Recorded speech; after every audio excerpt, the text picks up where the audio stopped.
year with the sound of race cars. Near Elkhart Lake, Wisconsin, a small town northwest of Milwaukee, is Road America.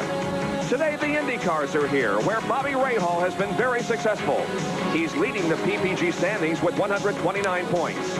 14 behind Michael Andretti, who finished second here at Road America last year. 2 weeks ago at Pocono, Michael saw in his rearview mirror his father Mario, a two-time winner at Road America, crash and separate his shoulder, but he's ready to race today. Rick Mears was third here at Road America last year.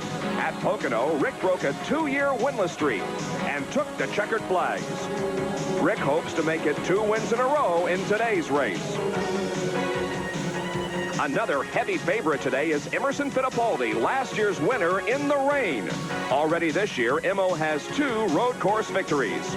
He starts 9th today, and no one has ever come from further back than that to win an IndyCar race here at Road America, Elkhart Lake, Wisconsin.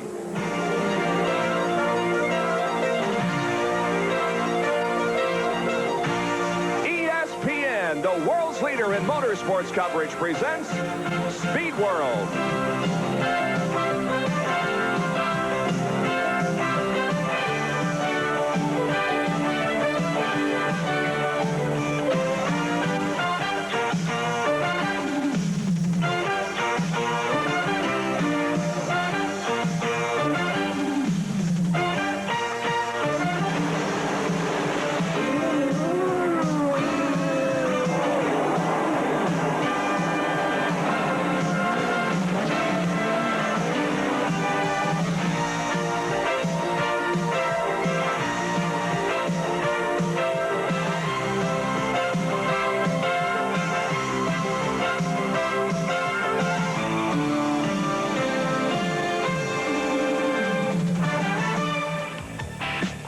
Championship auto racing teams and ESPN welcome you to Road America in Elkhart Lake, Wisconsin for the Living Well Provimi 200. Weather has been a factor here all weekend. However, it's not raining right now, although we do have overcast skies. I'm Bob Jenkins along with Larry Nuber, and the rain that we had on Friday very definitely had effect on the qualifying. They did have a dry session yesterday, and when all was said and done with the qualifying, the guys that you would expect to see up front were up there. Things are pretty much back to normal, Bob. There may be one exception in the top 10 that we'll get to in just a second. On the pole, normal, yeah, Mario Andretti. He is probably the most prolific driver in the history of IndyCar racing on a road course. He sits on the pole for the 7th time this season. 3 of those poles have been on road courses, and simply stated, if he can finish, he'll probably win. But finishing has been difficult this year. Back in the 3rd row, a couple of people getting a lot of sentiment as potential winners here today. Danny Sullivan will start on the inside of that row. He's been hot recently on road courses with a 2nd and a 4th. He has not won this year. He is flanked by Jeff Brabham. Jeff has never won an IndyCar race, be it a road course or an oval. He has something to prove. He's ride shopping for next season. He would very much like a win. Now that surprise in the top 10, it's Kevin Kogan. Yeah, if this was 1986, it wouldn't be such an eye-opener. Here's the man who almost won last year's Indy 500, back in the top 10, finally. Well, there are some newcomers to the field. As a matter of fact, 2 that have never driven in an IndyCar race before. With more on that, here's Gary Lee, our pit reporter for the afternoon.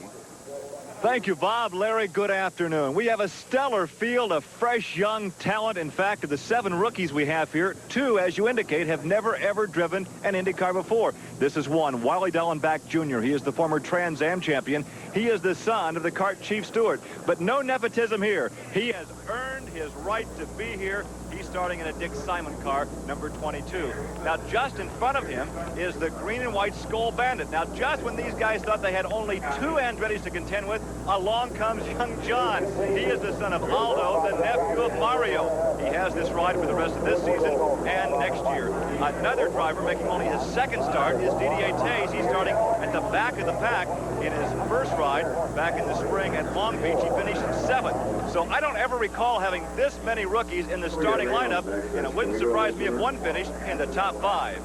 All right, thank you, Gary. We apologize for a little bit of audio trouble. We'll try to clean that up. You know, One thing that several drivers are going for, including the rookies, this is the so-called silly season. They're looking for sponsors and car owners for next year that will give them a full-time ride. At least half the field, Bob, is trying to impress anybody out there saying, hey, I deserve a front-line machine for 1988. And we've commented about all these new faces, at least new to the IndyCar scene, being in the back of the field and calling them rookies. Of course, Bobby Rahal there and Michael Andretti are not rookies, but they have come from other forms of racing that are well established and very well recognized in the field of racing. They really shouldn't be classified rookies. And today's Living Well Provimi 200 is being brought to you by Ford and your Ford dealer. Have you driven a Ford lately? By Busch Beer, the beer with a taste as smooth as its name. By the Goodyear Tire and Rubber Company. No matter how far you go, Goodyear takes you home. And by Quaker State Motor Oil. New Quaker State with QSX keeps your engine cleaner to last longer. 26 cars and drivers are set to go for 200 miles. We'll be back with the starting lineup right after this message.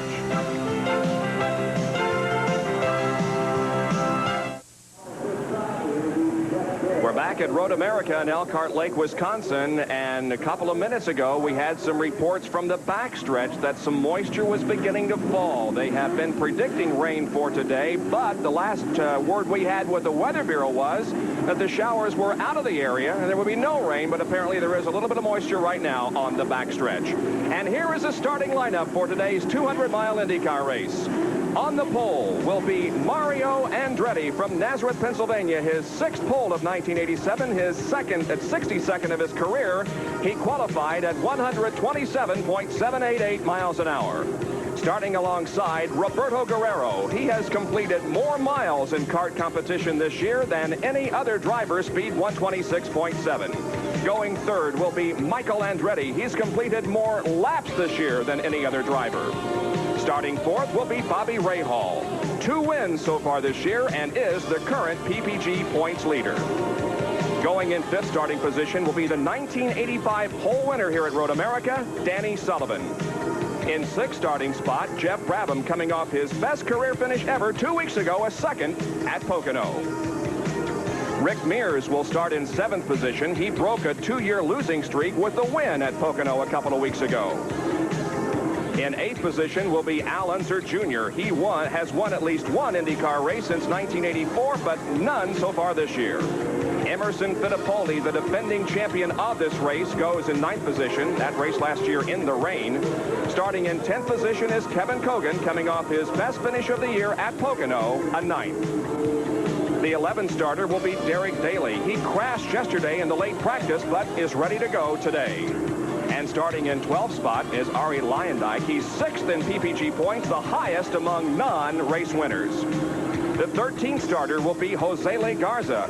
His best career road course finish was here, a 4th in 1982. And starting 14th will be Pancho Carter, making his first road course start since July of 1985.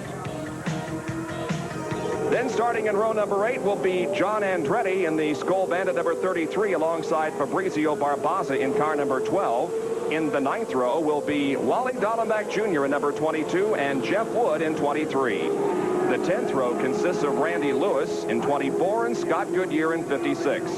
Row number 11, it's number 21, Johnny Rutherford, and number 16, Tony Bettenhausen. Then going into row number 12 will be Jeff McPherson in number 11 and Didier Tays in 51. And in the final row, Dale Coyne in car number 19 and Graham McRae in car number 36. This is a very long road course. It is 4 miles in length. And a little bit earlier in the weekend, Danny Sullivan provided our video, and Larry Nuber described this course.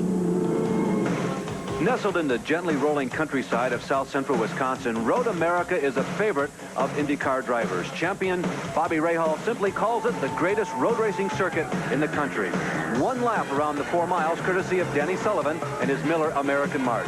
Danny is right now at the end of the long 3/4 mile front stretch. He'll be entering 2 right-handers, turns 1 and turn 3. Yes, actually, there are only 11 corners here at Road America, but traditionally they have been recognized by corner worker station numbers, and so turns number 1 and number 3 are classified thusly. Danny is now on the second of the 2 long straightaways. Now watch Danny Sullivan. He'll check his gauges. He'll check the mirrors. He's going downhill through a section of this course known as the speed trap. Speeds will be in the vicinity of 175 miles an hour. Downshift to turn number 5, a very tricky corner. We saw Jacques Villeneuve spin and win 2 years ago here. Sound familiar, Danny Sullivan? He now goes uphill underneath the Nissan Bridge and through a section of the speedway called Hurry Downs. It's turns 6, 7, 8, 9. Lots of gear shifts here. Second gear, up to third gear. Downshift for turn number 8. Back to second gear, and now you enter the carousel. The carousel is nearly 1/2 mile in length. It is another opportunity to check the rearview mirrors, as Danny Sullivan is. It is a decreasing radius corner leaning on to the backstretch where the kink faces you. Right there is one of the trickiest parts of this racetrack. Jose Le Garza crashed and flipped here. Hale Fabi 2 seasons ago went out through the trees. The downhill backstretch is one of the fastest sections of this racetrack, and Sullivan quickly enters Canada Corner. Another downshift to perhaps second gear. Now he thunders through Thunder Valley. The trees are close by. The walls are close by. And now Sullivan approaches turn number 14, the flattest part of this racetrack, and getting ready to go uphill toward the start-finish line. Elkhart Lake, the drivers will tell you, it is one of the toughest circuits in America on brakes. It is also one of the fastest road circuits in all of the USA. Traditionally, one needed to be as fast as possible on the straightaway portions here at Road America, but universally fast straightaway speeds and aerodynamics in the corners have decreased this emphasis. We mentioned it's one of the most serious braking courses, and handling is also absolutely critical. The cars are on the grid, or actually on the racetrack on a pace lap, and there is a pan of the pit area, and the question is, if we receive some moisture, will the drivers be thinking about coming in for some rain tires? There is Michael Andretti's Craco pit, Bob. They are getting ready. The drivers have been out on course. The radio is abuzz with moisture in turns 8, 9, 10, and 11. That is the back section there on the kink and down the back stretch of this race course. And this is the first of 2 pace laps, and it appears as though at least some of the top teams are going to come in and put the rain tires on. We'll know in just a few moments, because here comes the field around corner number 14, the final one on the course. And if they are going to come in for a pit stop, they will do it, but apparently they are not going to. Michael Andretti stays on course for yet another pace lap before we get the start to this IndyCar race in Wisconsin.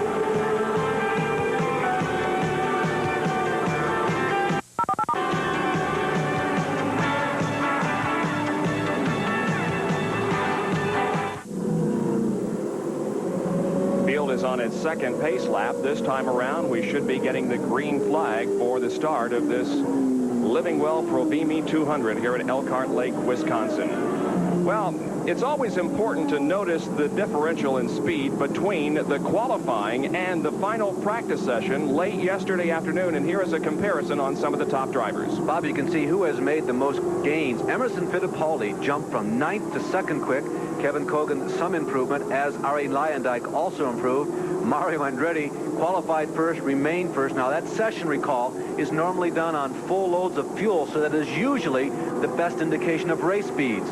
Fuel stops, well, there should be 2 in today's race. 200 miles. The range, remember, is usually about 80 per load.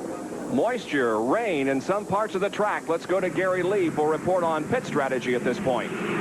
Right now, we do have some light sprinkles here in the pit area. The rain tires are standing by. However, there's no medium compound. It's either dry or it's wet. They will go as long as they can with the dry tires. However, if we get a downpour, they will have to stop and go to the gator backs. However, these tires will not last very long. It's a softer compound. There's less rubber on the surface. So they'll stay out as long as they can. And right now, this rain, if it falls no harder than it's falling right now, should not be a factor. All right, and there is the shot from our Valvoline in-car camera alongside of Jeff Brabham, and you can see just a little bit of moisture that has fallen on the lens of that camera as Jeff goes down the backstretch. Yeah, coming out of the kink, down the backstretch, as Bob mentioned, the drivers can drive this section right here like a straightaway because it's wide enough and the corners are sweeping enough that it's coming out of the carousel through the kink that you can say flat-footed all the way through. It is a very precarious part of this road course. And we have a second in-car camera that's alongside of Danny Sullivan, as he will be starting this race from the 5th starting position, and you can also see some moisture on the lens of that camera. Well, Sullivan, as Bob mentioned, is starting alongside of Jeff Brabham, so our two camera cars have qualified in the 3rd row, side by side in 5th and 6th. Neither have won this year, recall. Jeff Brabham has never won an IndyCar race. Both, for different reasons, are very hungry for a victory. Danny Sullivan, the Roger Penske and crew, they have gone to the March car exclusively this weekend for Danny, so they've had ample opportunity in practice and this weekend here at Road America to try and improve on the performance of the 86C. Down through Thunder Valley, turn number 13. Now the field approaches the 14th corner, the last one. Coming onto the main straightaway now, that's Mario Andretti, flanked by Roberto Guerrero. The field begins to close up just a little. We're anticipating a start of this 50-lap, 200-mile race here at Road America. The field still filing off of corner number 14. Now they come onto the straightaway and begin to pick up speed. We're watching as they come down as to whether they will get a green flag. They do. Nick Fenoro waves the green, and we are racing. Just a little bit of speed before they have to back off and slam on the brakes for this tough right-hander.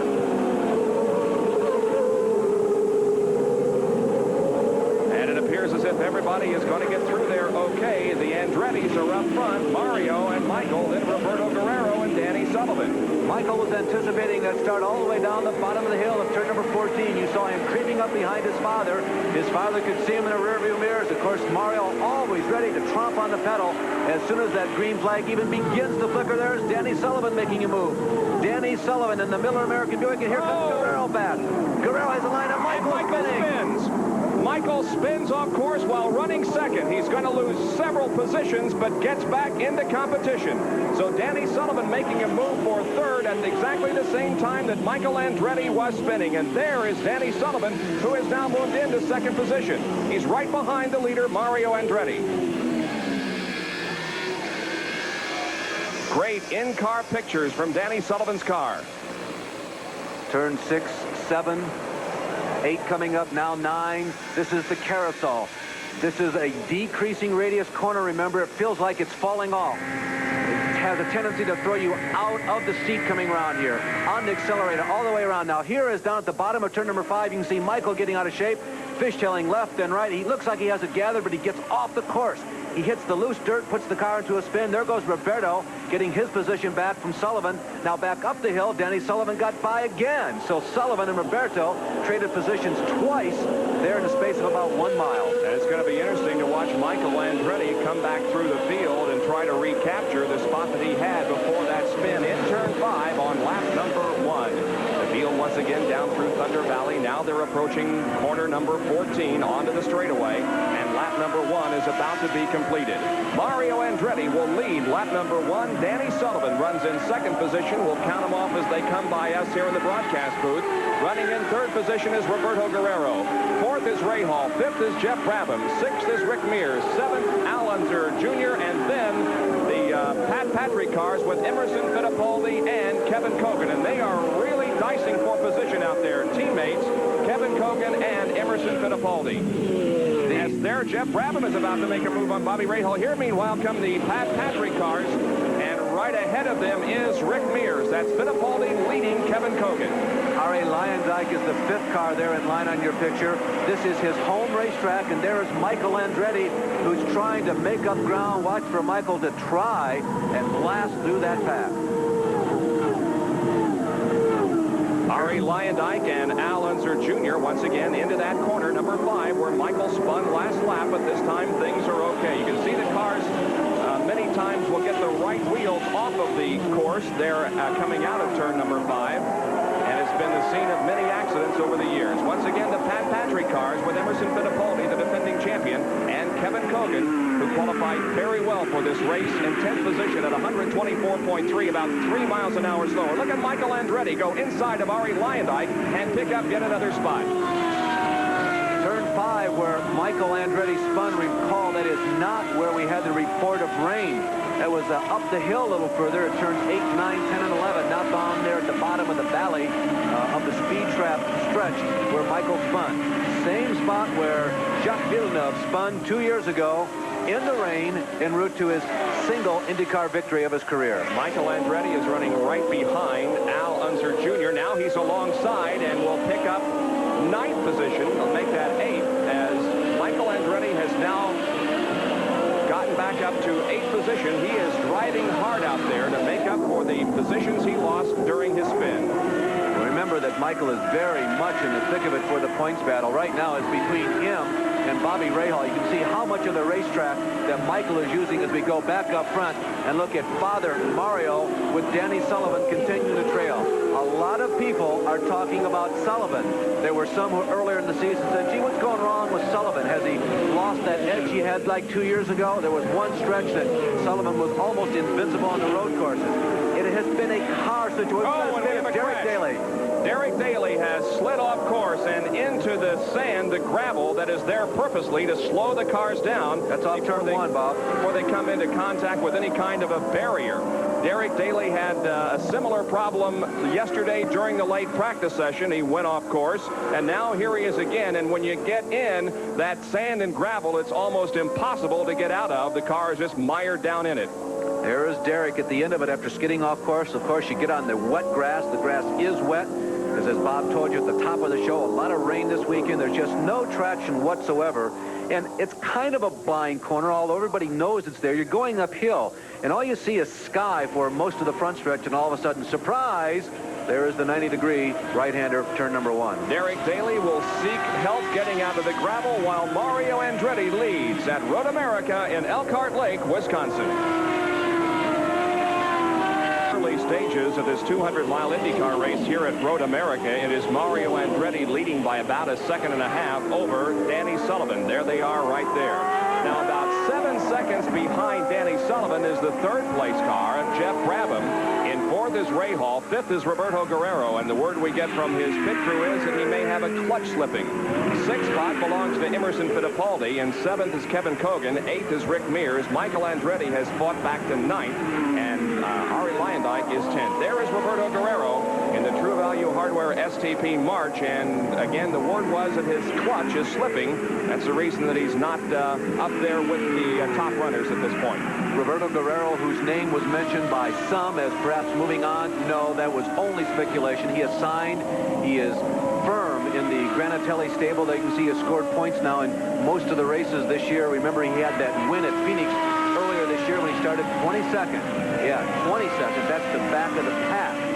He had another second-place finish at Indianapolis. We say another because he's had a habit of making top 4 runs there. Well, let's get more specific information on this possible problem with Gary Lee and Vince Granatelli. Vince, if you guys had any luck at all, you'd be running away with the points right now. What's the latest miscue? Well, our problem right now is that it appears that our clutch is slipping very badly. He's gone from 2nd down to about 5th or 6th right now, and we're going to come in shortly and take a look at it. Right now, the crew simply standing by and waiting for the driver to pit. As a matter of fact, he has fallen all the way back to 12th, so we will be looking for him to come into the pit area. Perhaps next time around. He's already gone by the pit entrance this time. As you can see clearly, though, everybody is going by him, and Roberto Guerrero definitely with a problem.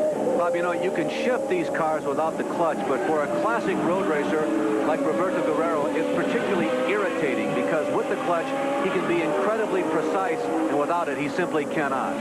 5th, 6th, and 7th here. That's Emerson Fittipaldi, trailed by Kevin Kogan, and then Michael Andretti. Boy, Michael has to be extremely disappointed because of his miscue there in turn number 5 on the very first lap. The car just out of control, back in, got off course and into the marbles, and around it went. Michael dropped back to about 12th or so, but is now up to 7th. Bob, it really puts the emphasis on Barry Green and the rest of the Craco STP March team because they're in the midst of that points battle. And they have a habit of getting in and getting out early as we go back inside of Jeff Brabham's Honda-powered mount. But the pressure will really be on Michael Andretti's pit crew when he comes in for his first stop. There is a 5-second gap between second-place Danny Sullivan and Jeff Brabham, who is running third. That's the reason why you can just barely see in front of you Danny Sullivan's car, but by and large, it's clear sailing and clean racetrack for Jeff Brabham. just a tremendous vantage point as to exactly what these drivers are going through and the forces. It's too bad that somehow we cannot transport to you the G-forces that these drivers are undergoing. They get around so slowly, so methodically, or so it seems when you're watching from this angle, but when you're inside the cockpit, you can see just how quickly 4 miles can go by. There is Bobby Rahal stalking. The left side tires off the course just slightly coming out of turn number 14 for Jeff Brabham as he tries to hold off Bobby Rahal in the red car number 1, and right behind Rahal, the Patrick cars of Fittipaldi and Kevin Kogan. Kogan must be ecstatic. If a race driver can be ecstatic in the middle of a race, you can see Jeff Brabham was fourth at the Meadowlands. Kevin Kogan has not had that many opportunities this year to run with the lead group. Well, he's not with the leaders, but at least he is in the hunt. He can see second, third, fourth, fifth. It's right there.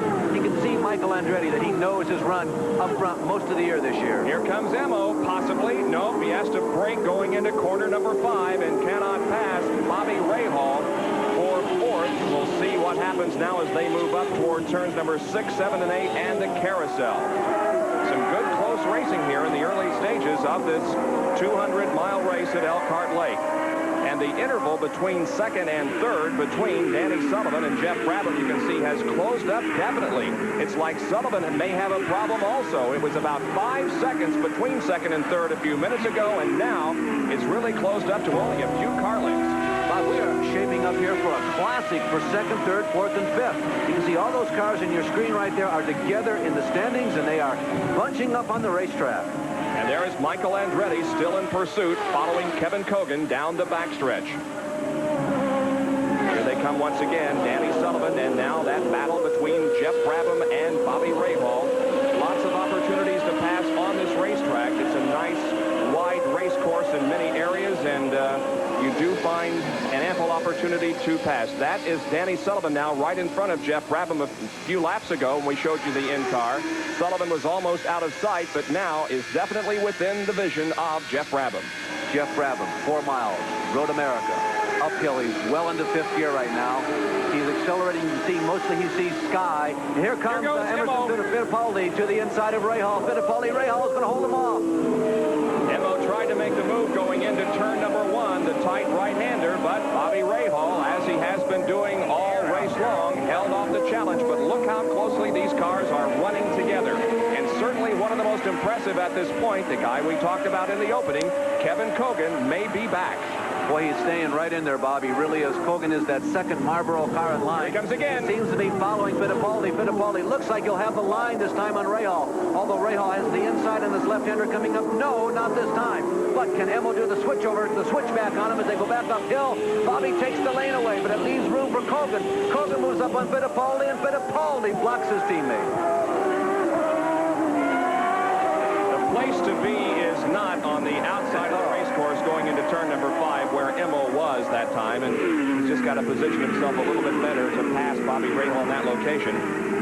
So much of road course racing is anticipation. It's head work. You have to anticipate what's coming up and recall which direction does the next turn come, right or left, and how can I get there? Mario Andretti leads by about 8.5 seconds now over Danny Sullivan as we are 6 laps into this 50-lap event. Tonight, our live preseason NFL game is from Texas Stadium. It features the LA Raiders against the Dallas Cowboys, and it'll be right here on ESPN Live at 8 o'clock tonight. LA Raiders against the Cowboys. And Bob, talking about the LA Raiders, Rusty Hilger is one of the young players who has moved to that team in the last couple of years. Race fan. We visited the Ascot Speedway in suburban Los Angeles, California. Who was there? Rusty. I was told he was there just about every weekend this summer. All right, back to the race now.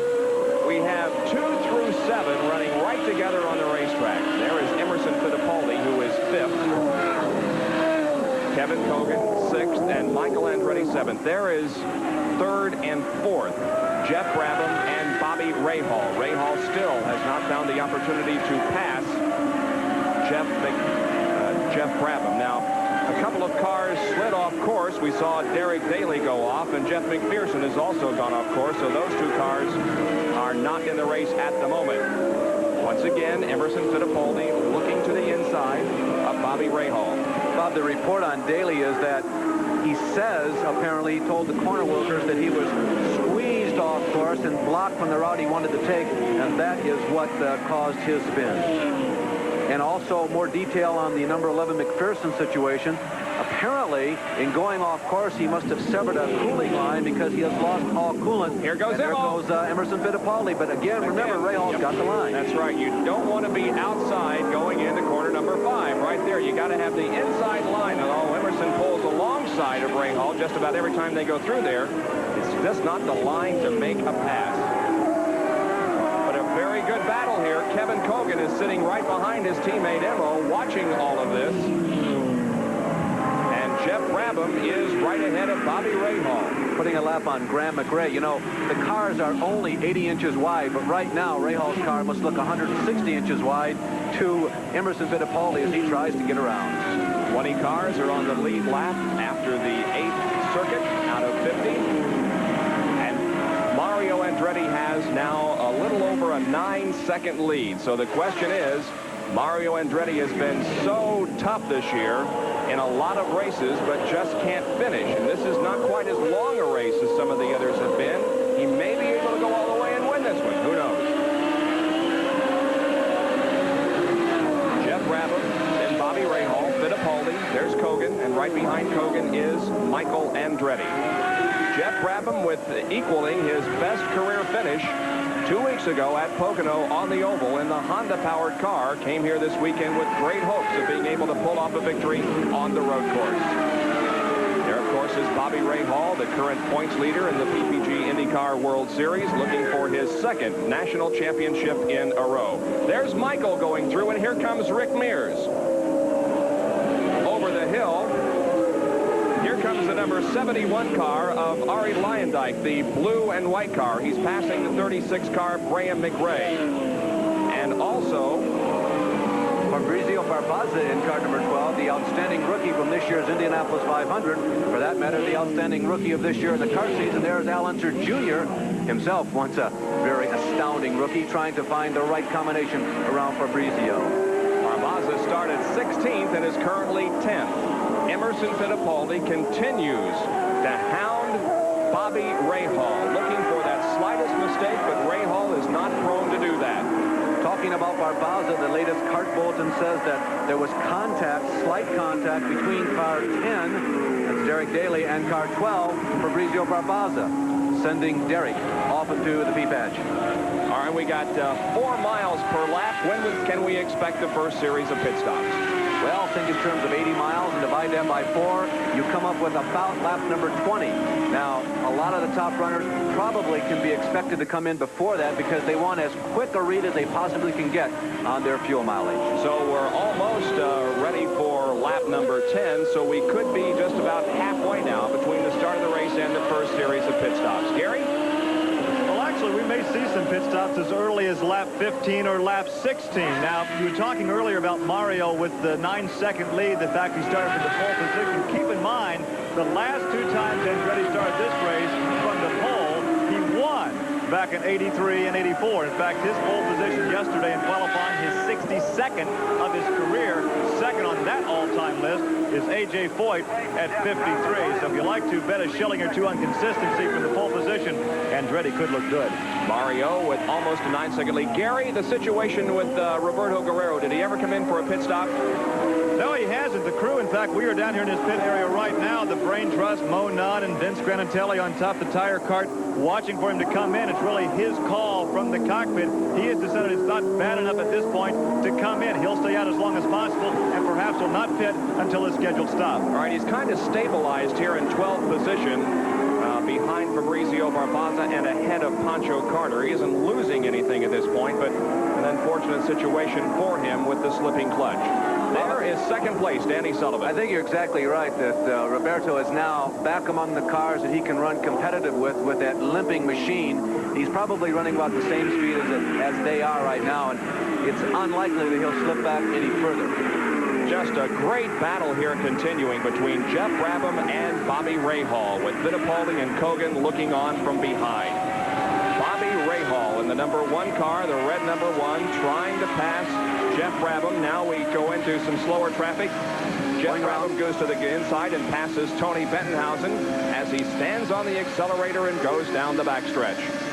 This is about the toughest assignment in racing when you're trying to catch up or stay up with the leaders. You're running in third position as Jeff Brabham is right now. That's one battle you have on your hands, and the other one is in the rearview mirrors. Now, our camera angle, this car-mounted camera, doesn't give it to you exactly, but you have to run at least half of the race in those mirrors when somebody is so close as Rahal is. And every once in a while, he shows a little bit of his nose to Jeff Brabham. So believe you me, not only can he hear him and see him, but maybe more importantly, he can feel him back there. Our computer indicates that Jeff Brabham is traveling at an average of about 120.19 miles an hour. The average speed of the race is 121.380. That would be the average that's being set by Mario Andretti, the leader. And you can see the moisture coming off of the rear wings on those cars. That simply indicates that there is moisture in the air. And when the back wing moves through that moisture, it tends to make it visible to everybody. So Danny Sullivan second, then Jeff Brabham, Bobby Rahal, Emerson Fittipaldi, Kevin Kogan, and Michael Andretti. Those are the first 7 as we present CART PPG IndyCar Racing from Road America. Back at Road America in Elkhart Lake, Wisconsin for the Livingwell Provimi 200. And right now, Mario Andretti has a 10-second lead on Danny Sullivan.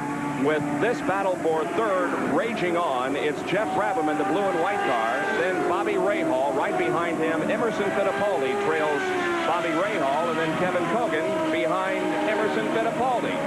And we have had word that in the last lap, a turtle crossed the track between turns 12 and 13 and safely crossed. We're glad to hear that. Now, one of the commentators, as we watch Bobby Rahal try to put a move on Jeff Brabham and unable to do so once again, as we watch this battle, we introduce to you one of those who will be with us on Race Day America a week from today down in San Antonio for the IMSA race. Joining us in the broadcast booth here at Road America now is David Hobbs. We welcome you, sir. Well, nice to be here. What a battle we're seeing here for third spot. Jeff Brabham is driving the Honda-powered car and seems to have the legs of Rahal down the straight here, but Bobby Rahal's really got him covered on all the turns. And it must be very frustrating for Bobby Rahal not to be able to get past him. Jeff Brabham's car has got incredibly wide, as you'll see in a couple of places. And right behind both of them is Emerson Fittipaldi, who keeps trying to get his nose alongside Rahal. Well, the last thing Rahal wants is Emerson to get between him and Jeff, because obviously if Rahal was to get round Jeff Brabham here, he'd probably disappear into the distance quite smartly, but he's going to find it a heck of a job to get round him. Lap traffic, just coming up in a lap car might help Bobby, because it might work against him. Well, of course, while Rahal is trying to, and here it is. He's got it this time. Yep, going into turn number 5, where Michael Andretti lost control on the first lap. Bobby Rahal picks up third. And now from the Valvoline in car, we'll watch Rahal and see if he can pull away from Jeff. He seems to be just a bit quicker through all these major turns. As you can see, he's already pulled out quite a bit. Obviously, it'll distort here as they come down to this tight corner. Now, David, this is a good example. You've driven these cars as well as the powerful GTP cars.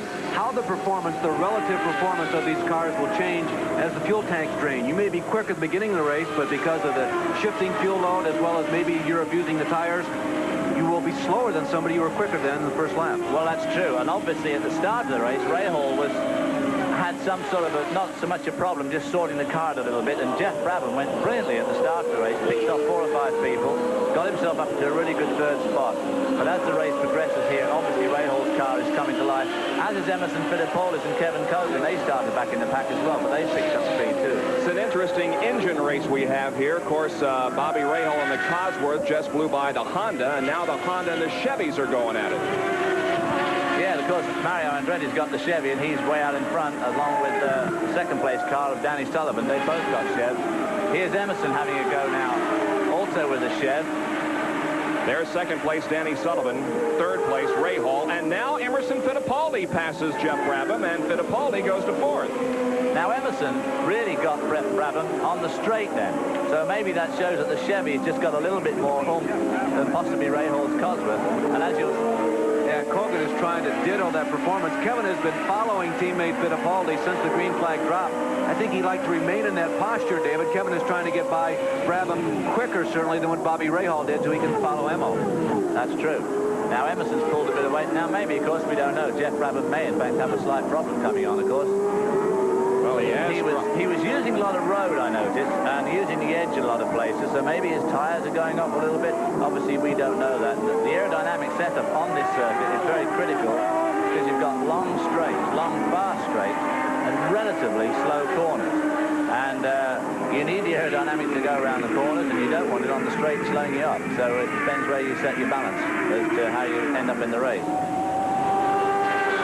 As you can see, the sun is shining brightly now just about all the way around the course. The weather has improved dramatically since the green flag fell, and there was a little bit of moisture on the backstretch where the cars are right now. But bright sunshine is now bathing this Road America. R.A. Lyondike, by the way, was the first among our 12 starters. It seemed like the winner was going to come from the first 12 cars. He was the first among those 12 to pit. He came in on lap number 13. And, David, I would imagine after all the testing they have done since the last couple of races down at Sebring, they were really pointing toward this race. They wanted to do well here in front of their home crowd.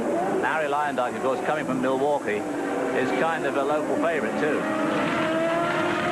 We're watching Kevin Kogan for a possible pit stop. There goes Bobby Rahal in for a stop. It is pit time with 15 laps complete, and there's Kevin Kogan right behind Bobby Rahal. Emerson, having got around Brabham, was making big ground on Rahal, so maybe Rahal had some trouble. The word was that Kevin Kogan may have been out of fuel, but he did make it to his pit. Now, keep in mind, if this is an indication, we're likely to find out how fact or fiction it is, but if this is an indication that the top cars, like Rahal and Kogan, can only go 15 laps before they stop, they're going to have to stop 2 more times. Rahal slows down Kogan exiting the pits. Kevin Kogan definitely had the momentum. Kevin Kogan is going to pass Bobby Rahal. Yeah, he had a tremendous amount of momentum build up, and when he came to Rahal, to slam on the brakes, but he passed him coming out. Here is Roberto Guerrero in for a stop. Remember, Gary Lee has reported the clutches slipping on that car. In addition to changing the tires and fueling the car, they may be trying to make an adjustment to it, but he's out rather quickly, and it's going to be a tough job getting out of the pits with Guerrero because of that clutch that is slipping. Finally gets going, though. Yeah, you have to be very, very careful leaving the pits, especially if he's got to do it 2 more times and his clutch is already slipping. I mean, that's the last thing you need is pit stops. So Roberto Guerrero builds back up speed now as John Andretti, in his first IndyCar race ever, is in the number 33 Skoal car that you have seen Tom Sneva drive throughout the early part of this season, but John Andretti in the car for the very first time. Sneva is another one of those that will be joining us for Race Day America next Sunday. He'll be with Larry and others at Mid-Ohio course. And here is the leader, Mario Andretti, coming in for a pit stop. His comes on lap number 16. John Andretti, by the way, has been signed for 2 years. In case you were wondering, will he be running that 33 car some more? Yeah, I'd say a few more times in the next couple of years. Leader Andretti in. Still too early to tell whether or not these pit stops are too early. Danny Sullivan, who has spent most of this race in second position, he is in. And we have a report as we see Rick Mears come in, getting very close to teammate Sullivan. They may have touched right there. Here comes Andretti exiting. Johnny Rutherford apparently stalled or ran out of gas, moving very slowly out on course. Here comes Danny Sullivan storming out of the pits, trying to maintain his second position. And there is Michael Andretti, who was in 7th when he came in. Of course, dropping back several positions after the spin on lap number 1. But the service completed on the Michael Andretti car. He goes out. Emerson Fittipaldi comes out. So does Rick Mears. And so all of the top runners have made a pit stop. And here comes Kevin Kogan. Bob, one piece of bad news for Kevin Kogan on that last pit stop. He ran over his air hose with his right rear. That is a safety infraction, and our word is that he will be black flagged for a stop-and-go penalty. There is Johnny Rutherford, whom we talked about earlier, was going very slow on course. He is stopped. We believe that is out on the backstretch, perhaps just past the kink and before Canada Corner. You just don't want to do that. Here is Bobby Rahal coming in again. The second stop in as many laps. He has a problem with that Budweiser car. He's raising the visor on the helmet. very disgusted with what has happened with that race car. Tremendous ramifications in the points battle, David. Michael stayed in it. Absolutely. For Bobby Rahal, this is an absolute disaster. He's only got, what, 12-point lead? If he was to drop out of this race and Michael finishes well up, that could see that whole lead just evaporate. If Michael can finish in the top 12, those are the positions that pay points. Michael is about 10 finishing positions behind Rahal. That means if he can finish second or third in this race, or even fourth, he's almost in a tie with Rahal for the season points. They have the engine cover off the car. They're also working in the side pod on the right side as Bobby Rahal just looks in the mirrors and can do nothing but wait for the service to be completed if it can be fixed. The most frustrating feeling in the world for a race driver. No other sportsman has to suffer this sort of torture, because every other game you play yourself, you play with a team, you don't just sit there while the whole thing just goes behind you. Let's go to Gary Lee, who's right there in the Rahal pit. We are standing right here by Steve Horn. I don't know if Steve is talking on the radio to Bobby or not. Maybe we can talk to Steve and ask him, Steve, what was the indication of the problem? I might have just quit.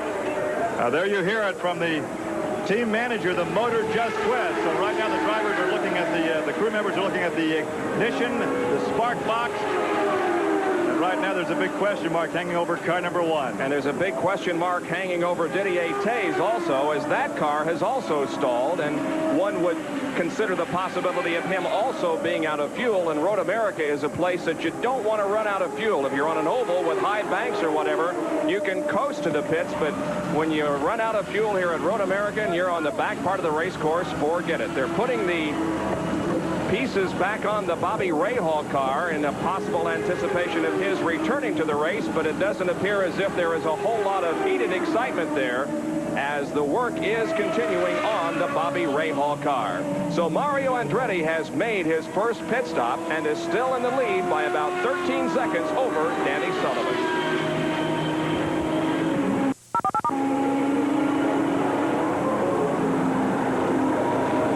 Good job of getting him out of the way. Yeah, he's on the pit ramp. The only trouble is if you're out of fuel and you're on that ramp, it's uphill. It doesn't look very steep on the TV picture. It doesn't look very steep, but it actually is a very steep hill. And one other comment, Rahal dropping out. He was on a skein of 7 races in a row that he finished, so it's most unusual. Oh, Hogan and Al Unser Jr. coming close. Very dodgy there. That's down at turn 5, which is always a favorite place for overtaking. I think there was a little bit of contact there between the two, but no major damage, obviously, as both cars are still up to speed. As you indicated, Bobby Rahal is still sitting in the pit area. He's still in the car, but the car is still being worked on. Here's a replay. Coming down to turn 5, and of course, Al Jr. took the inside line, because that's where normally people try to overtake you going down the inside. Kogan tried to be brave, go down the outside, and that wasn't going to work either, because Al Jr. shut the door on him fairly substantially there as well. Down to the fastest corner on the track, it's right-hand kink. Kevin Kogan was very lucky that he didn't damage a wing. It looked as if the tires touched, but there was no damage to either car. Now Kogan is going to take another run at Al Unser Jr. Jr. has the line, though. Whoa! Kogan stays alongside all the way through the corner. Now they move downhill through Thunder Valley, and still little Al holds him off. Wow, a great line. I don't know how Kogan pulled that off, David. I don't know either. He was right on the outside and all the rolled up rubber and what they call the marbles. It's a slippery part of the track.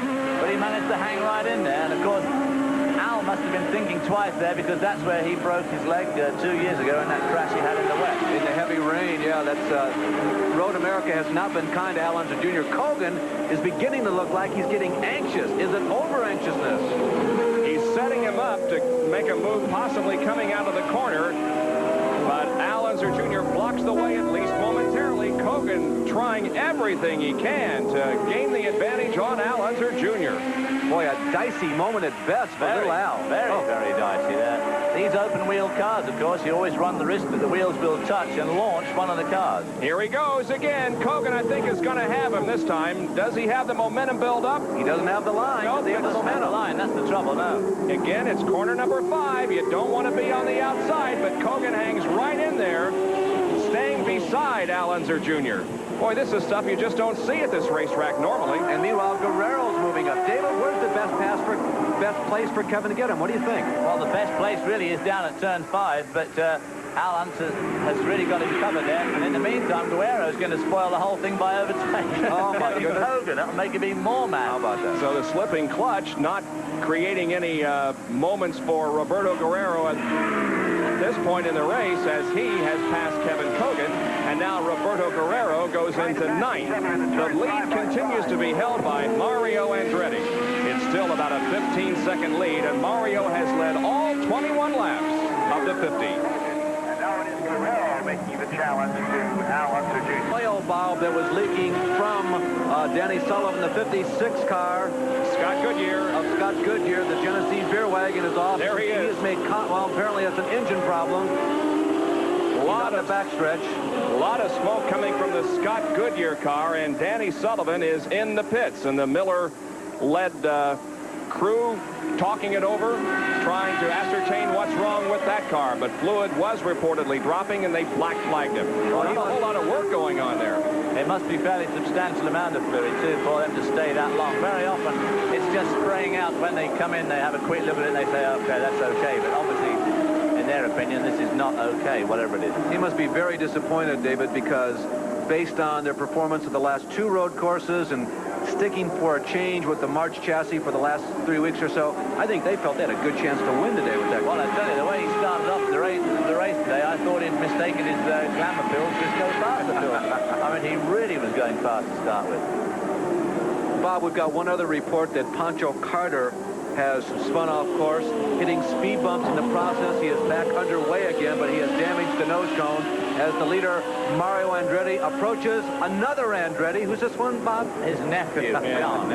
Uncle and John nephew. was a teammate of mine last year with the BMW GTP March cars, and he was a very nice young lad, and I wish him all the best will in the world in this good drive. He's been Beat the socks off of you at Watkins Glen, didn't he?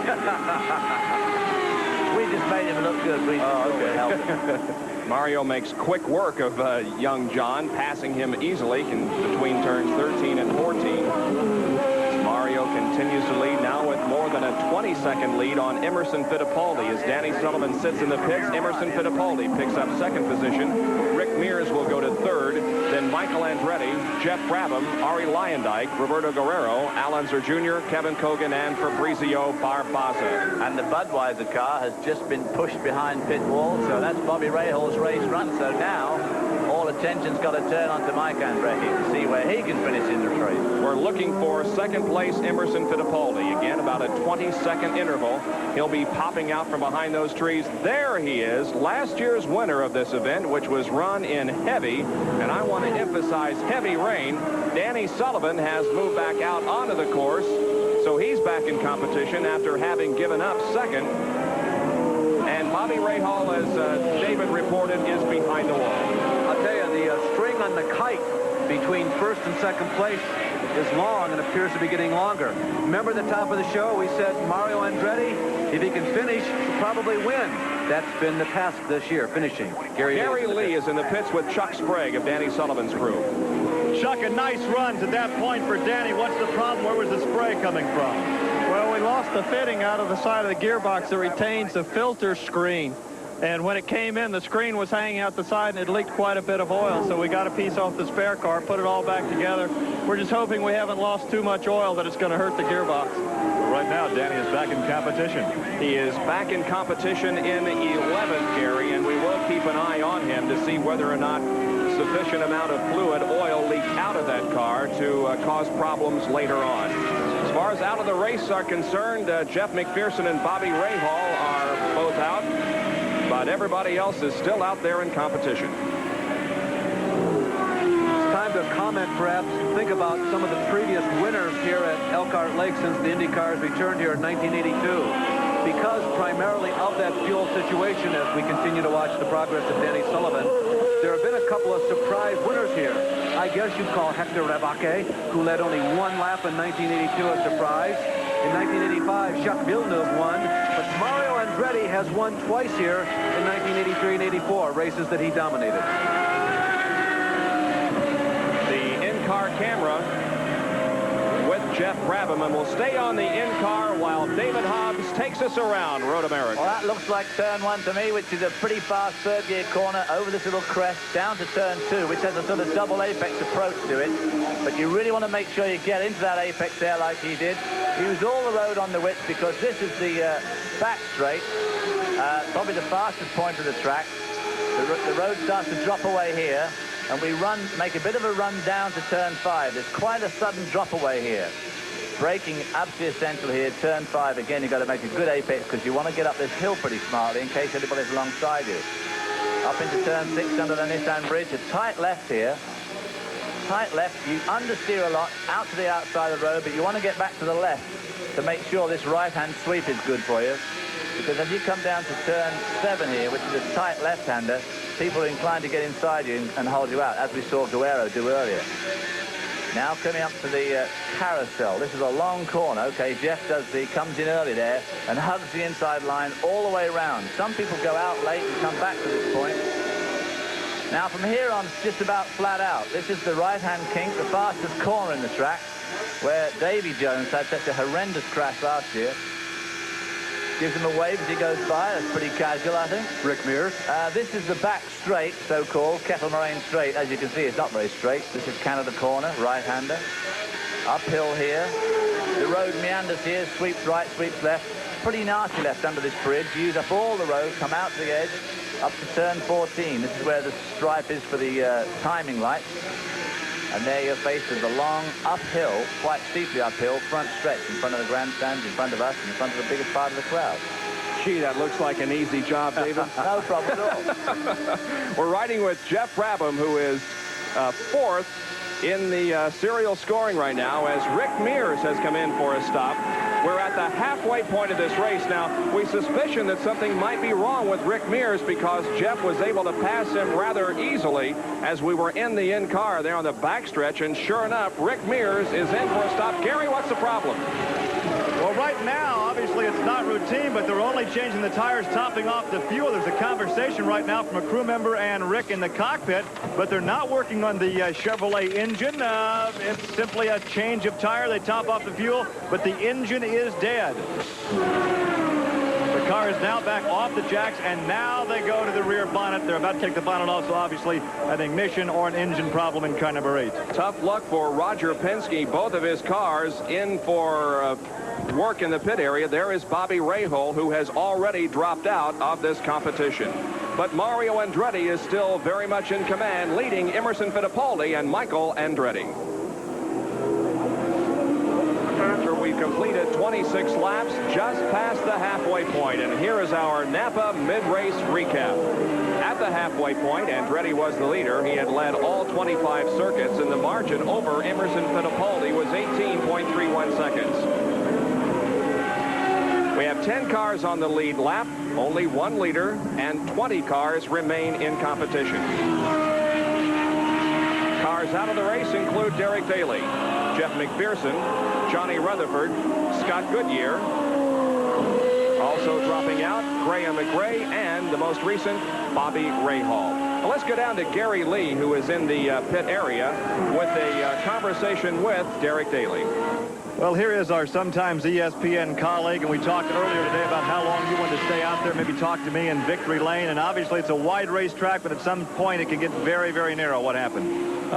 Early in the race, the second lap, I got involved in some, what I can only term a stupid driving so early in the race by Barbatza.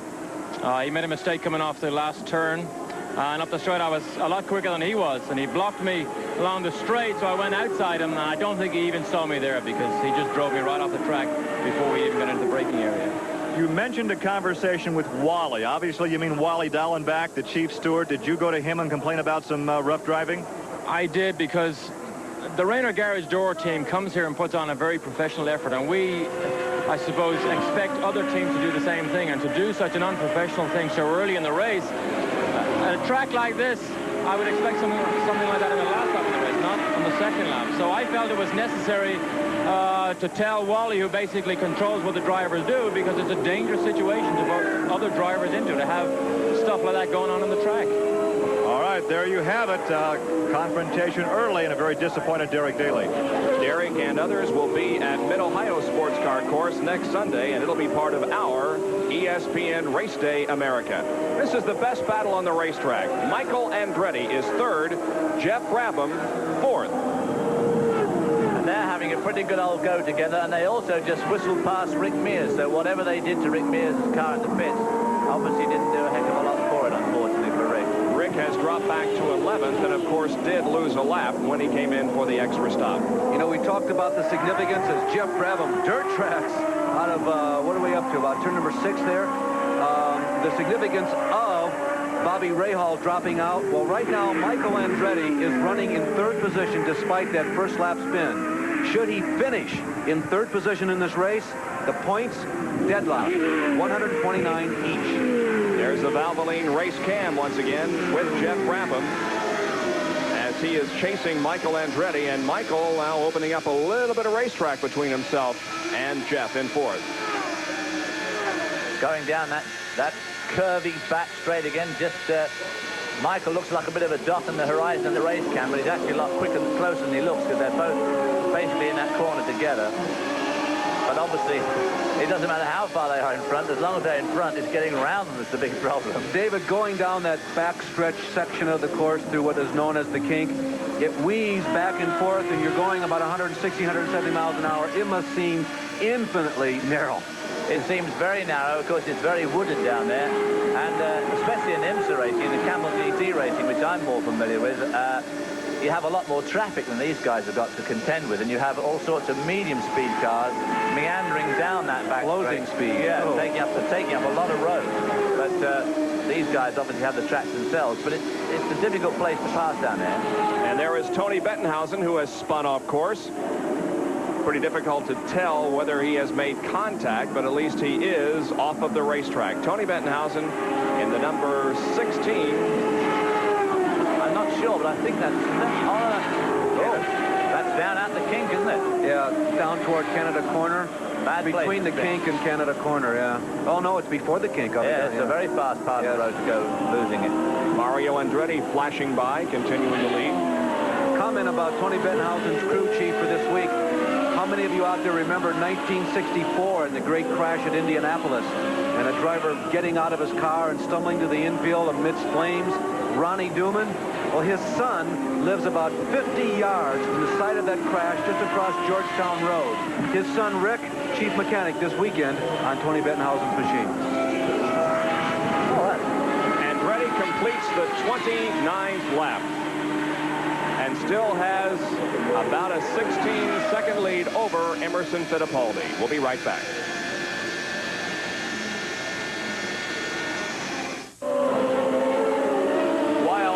Andretti leads and Emerson Fittipaldi is second.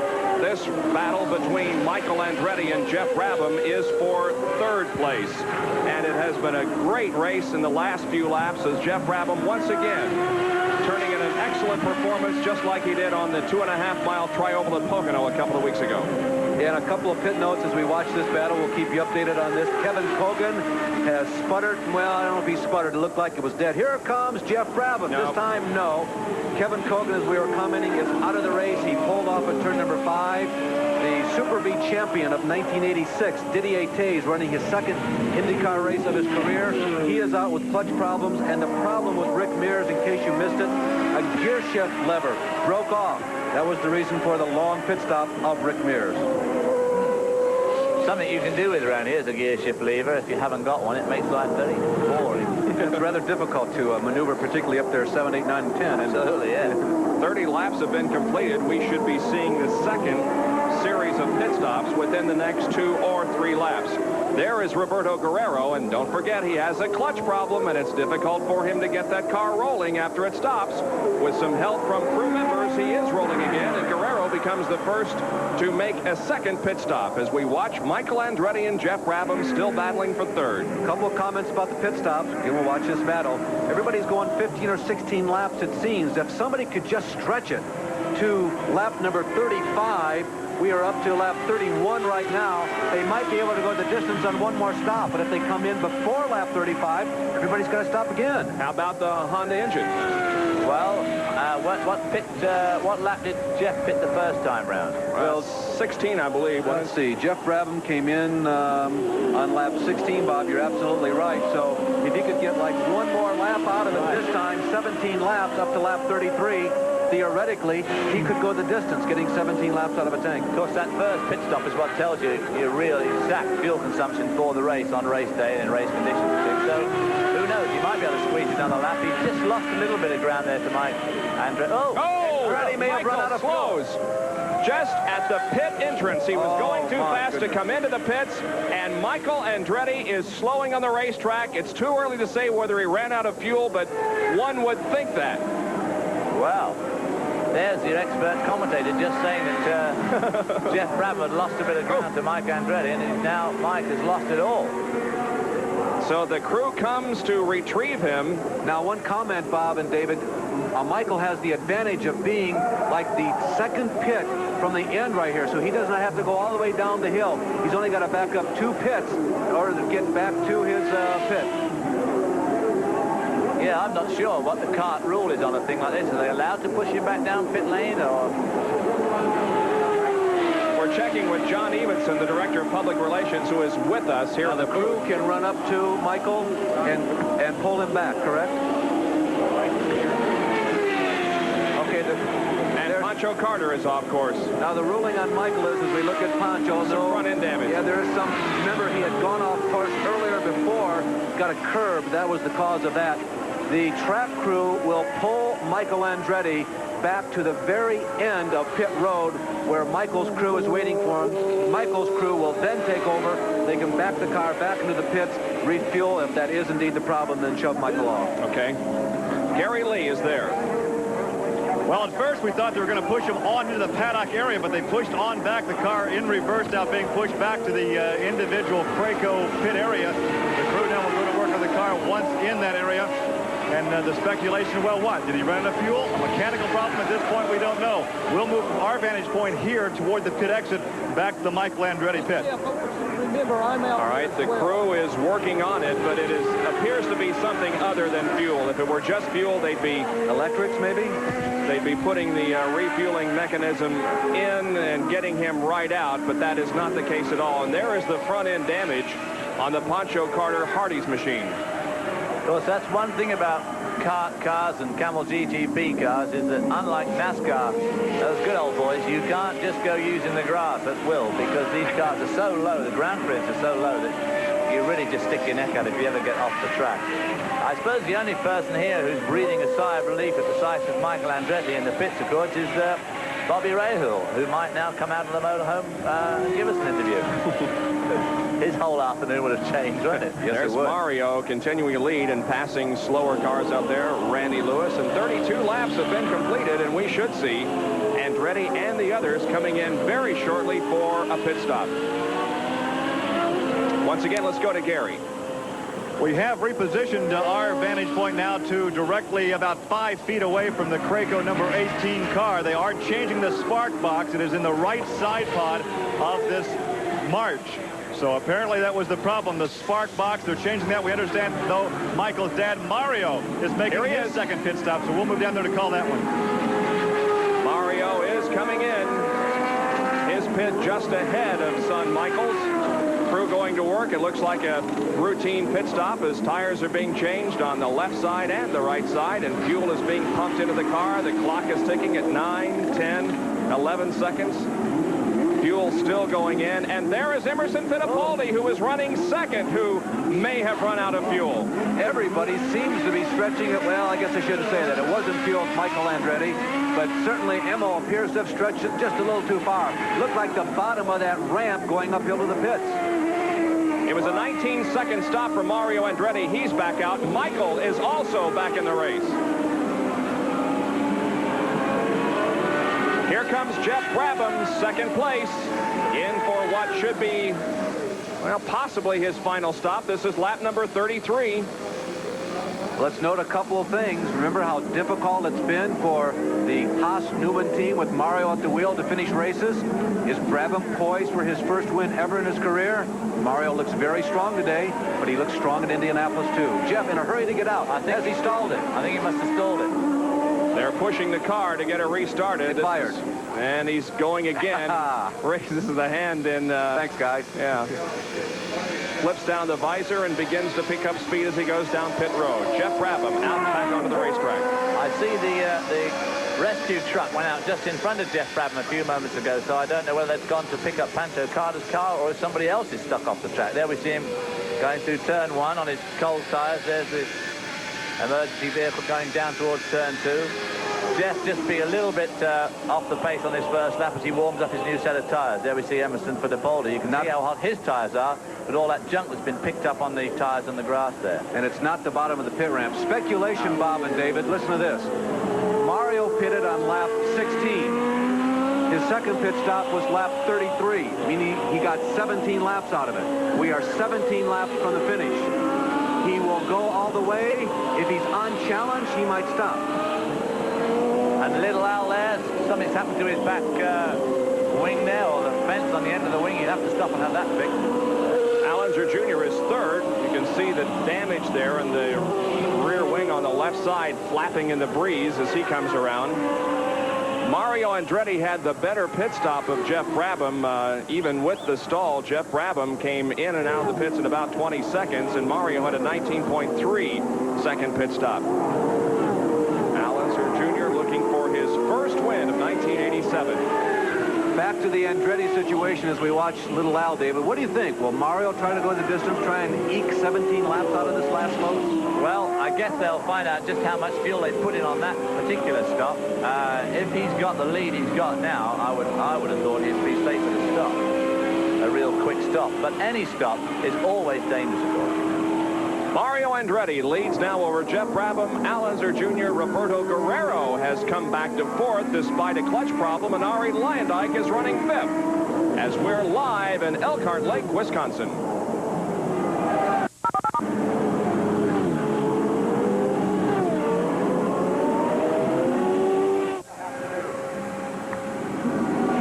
Fittipaldi is still trying to make his way back to the pit area. The word that we get is he indeed ran out of fuel, but still has not made it back to the pit area where he can get some additional fuel. David, you know, I think a casual race fan out there has got to wonder, how can that happen to a professional race team after they've had one pit stop? How can you miscalculate and run out at Elkhart? Well, I don't know. It's one of those things that always baffled me as a driver on the odd occasions that I have run out of fuel. It is obviously incredibly frustrating. But they must have just miscalculated the amount of fuel they put in and the way it was running. Unless it used more fuel when the sun came out, it was a bit warmer suddenly, and could have been breaking loose a little more and using up just a little more ounces every lap. I mean, he was half a lap from home, but to try and get it down to the odd half lap seems to me to be getting a bit close. Here's a very good battle. Al Unser Jr. fourth. Ari Luyendyk is in fifth. Now, Luyendyk finished seventh in this race last year, and as we told you at the beginning of the broadcast, look at him really put some heat now on Al Unser Jr. Ari Luyendyk, he may make a pass here going into turn 1. Let's see if he does. He pulls alongside and pulls ahead. He has the line going into corner number 1, and Ari Luyendyk picks up fourth. In the fuel mileage derby, by the way, Bob, Luyendyk is a real loser, at least today. 13 laps in the first load, 14 on the second one. I'd say Ari's got to stop definitely one more time. Let's go to the pits and Gary Lee with Dennis Swan. Dennis Swan is standing by, and you were watching, shall we say, the progress of the delamination of the wing on the Domino Pizza Hot One? No, it's just the end plate. We bumped the end plate after the first pit stop on something out on the racetrack. I don't know. He just called and said he hit the end plate. And we've been watching it, and it was fine. And then this second pit stop, it got a little hot because it was bent in, and so it's delaminated. But the way the wing's constructed, all that'll happen is the bottom of the end plate will come off. The wing won't come apart. So no major concern? No, as long as they don't stop us. We just hope they don't stop us. It looks a little hairy. So you see it, your hopeful cart doesn't. Right. Exactly. There is the word from Dennis Swan on the rear wing of Al Unser Jr. Ari Luyendyk sixth in points and the highest in points among the non-winners. He's right now in fourth. Now we review the most recent pit stops. You can see Mario Andretti holding his lead coming in on lap 33, as did third and fourth places Brabham and Unser Jr. Jeff Brabham, despite the stall, held on to second position. Al Unser Jr. lost one position on the grid on his lap pit stop, and Roberto Guerrero stopping on lap 30. Seems early. He comes out in third position. Now, as far as the Vassar stats are concerned, you can see the time that it took the driver to come into the pit area and to get out of the pit area, and then the time that it took the crew to complete the work on the car. Look at what Neil Mickelwright and the Doug Sherson crew did for Al Unser Jr. They served that car in only 7.7 seconds. Little Al got in and out great. In under 18 seconds, they only spent 25 seconds in the pits. As you can see, he went into the pits in fourth, came out in fifth position. Now, Jeff Brabham's situation, he came in third and went out second. That was helped by the fact that Emerson Fittipaldi, in the meantime, ran out of fuel, and Jeff picked up the position for that reason. I tell you, the stats in that particular instance, though, they're a bit misleading because Al was the most efficient one in and out, but he still lost the position. It's a matter of timing. When you choose to come in, what is the relative positions of the people in front of you and behind you? And he, despite executing a near-perfect pit stop, he still lost one position. That's pretty depressing. Yes, it is. I mean, yeah, but it was an incredible pit stop compared to everybody else. Yes. There you get a nice view at that long lens, which really shows how even the middle straight is not the least bit straight here as he comes down to turn 5, down that last little downhill ramp. We go one side, and once again inside Jeff Brabham's car with the Valvoline race cam. Jeff is in second position, about 55 seconds behind Mario Andretti, almost a full lap. Behind him is Roberto Guerrero, and that's quite a story in the race, as Roberto has been plagued almost all race long with clutch problems. He dropped all the way back to, I believe, 14th at one point, but has come back and is on the lead lap, but in third place. David, the Gallus team and Jeff Brabham as a driver, they are doing what you have to do to win. The last couple of months, they have constantly been putting themselves in what you racers call a position to win. It's going to happen. Well, hopefully for Jeff it will happen. Obviously, I'm sure he's hoping sooner rather than later. And with poor old Mario Andretti's finishing record this year, I'd be very happy if I was where Jeff is just right now. I'd hate to see Mario lose another race like he's lost some races this year when he's been absolutely in total command like he is today. But there's Jeff Brabham in a very good second position, and that car is going well. There's Roberto Guerrero, who's lying third, and in fact, I think he's catching Jeff Brabham up. Obviously, Guerrero's slipping clutch is no longer slipping. He couldn't be catching up with Jeff Brabham and still suffering any sort of mechanical malady. And right behind him is, was that Al Unser Jr. we saw coming to that corner? I believe it was Wally Donovan. Yeah, it was Wally, and right between Roberto and the second running Jeff Brabham is another one of the rookies who entered here this week, John Andretti. John Andretti being shown in 8th place at the moment, so he's having a fairly good debut in IndyCar racing. But it's all in the hands of Mario Andretti as we have completed 38 laps at Road America. He has been walking a long time. That car apparently ran out of fuel, and he's been walking back to the pit area for several minutes now. Still hasn't gotten there. Oh, he has his jungle juice with him. At one stage, they had the emergency truck pulled his car away. I thought they were going to pull it back to the pits. Apparently they don't. They just pull it out of harm's way, do they? It seemed to get some power there momentarily, and then it coasted to a stop again. So there we see old Mario Andretti in the Newman Haas Lola. The Lola seems to be the chassis of the year. Him and Ray Hall are you know, the hot runners. And there's no doubt about it. I was watching this car the other day during the practice, but it looks amazingly good. It turns in better than most of the others. It takes the bumps better. Not that Elkhart Lake has got many bumps, but it certainly looks a pretty satisfactory package to me to drive, and Mario is putting it to good use. The 1987 Lola is much closer, matter of fact, almost a carbon copy to the Marches of 1987 than in 86. There seemed to be a bigger difference even in the appearance of the two cars last year, but this year even the specs are just about the same. Gary has caught up with Bobby Rahal, who exited this race a long time ago. Bobby, obviously it had some ramifications perhaps on the point standing for the championship, but now we understand that Michael Andretti's also out. It's I don't know, it's you want to be able to fight out on the track together, not have the championship decided by people dropping out, but you know, it was unfortunate for us, and it's unfortunate for him. We'll just have to, we'll have round 2 at Mid-Ohio, I guess. What put you out? I think the ignition pickup in the front of the engine. It was running beautifully and being conservative with the fuel, and all of a sudden it just started misfiring very badly, and I thought it might be fuel. He fueled it up, and that wasn't it, and obviously something more that could be replaced in the pits. There's always a smile on Bobby's face when he mentions Mid-Ohio, because he knows that track as well as anybody. We'll see you next Sunday there. I'll be there. All right, now he's on his way on the scooter, Bobby Rahal. That, of course, a part of Race Day America. A week from today, auto racing extravaganza here on ESPN. Mario Andretti's completed 40 laps. It's a fast racetrack at Road America, and you also need brakes. Here's a quick fact.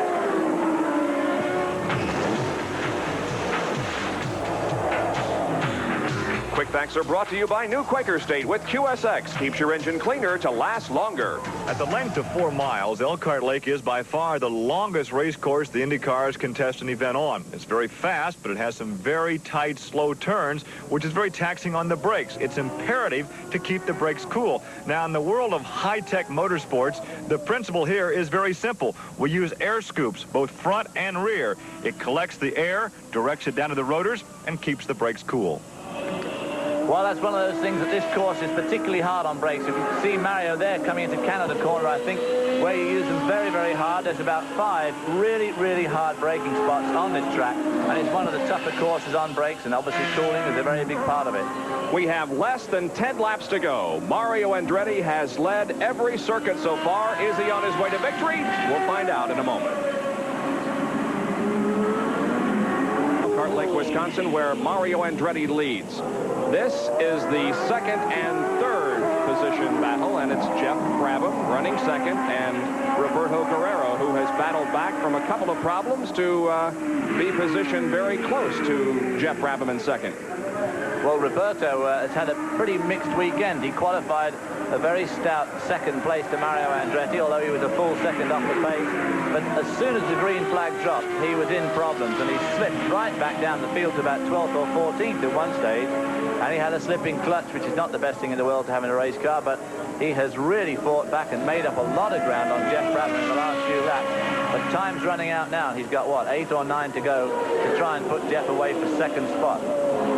Yeah, these guys are on their 42nd lap. Mario has already completed lap number 42. There is the closeness of this race.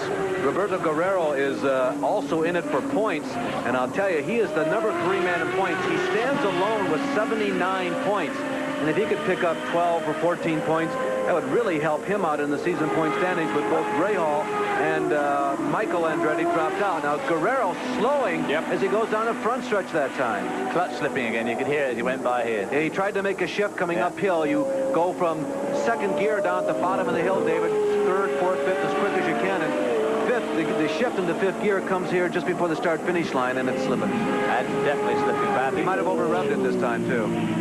Brabham gets a sigh of relief as he now has a few car lengths between himself and Roberto Guerrero as Guerrero goes by Michael Andretti's car that is stopped there underneath the bridge. Coming into this race, as we go back inside with Jeff Brabham, the heat is really turned off now, at least temporarily.